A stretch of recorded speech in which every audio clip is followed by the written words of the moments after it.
it's Dr. Ashley Rath from Total Family Chiropractic. I'm just at home, but I wanted to create this video to give you a little overview of what ear infections are. So at the end of this video, in my opinion, I'm going to give you the best approach, conservative approach to ear infections.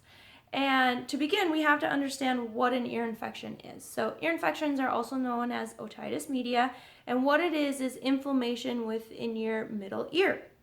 So what I always ask people is, why isn't that middle ear draining? And from my experience, what happens is if you think about the eustachian tubes as drainage tubes, they drain into the back of your mouth, and there's a muscle around that eustachian tube, and it's called the tensor villi palatini. And what happens is that muscle around it starts spasming. And so what the conservative or what the mainstream approach is to give antibiotics or ear tubes. But if that muscle is spasming, antibiotics or ear tubes aren't going to open up or stop that muscle from spasming. So the next question is why the heck is that muscle spasming?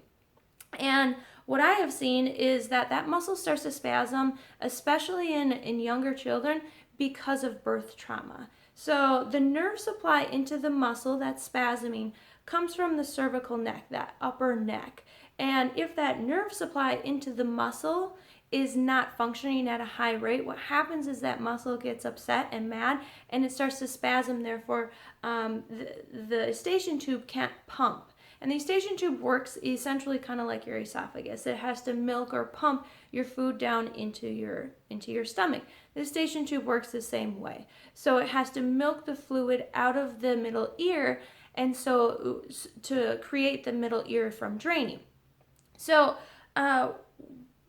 what do you mean by the birth process, right? So what happens a lot of times within the birth process, especially in C-sections or vacuums or very, very quick deliveries, is there's a misalignment within that very, very top vertebra, C1 or C2.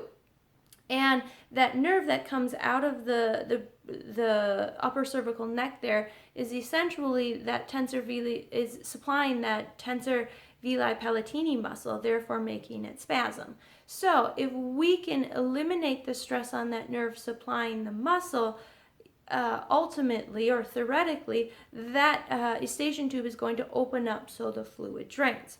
So when we look at the most common treatments that I see within main or Western medicine, is you see ear tubes putting in, and then also antibiotics. But again, those two solutions or those two treatments aren't necessarily going to stop that muscle from spasming. What we need to do is increase the nerve supply into that muscle so it works properly and it starts to milk that eustachian tube so it can drain the way it's supposed to. So my number one tip to help with ear infections is ultimately to see a chiropractor.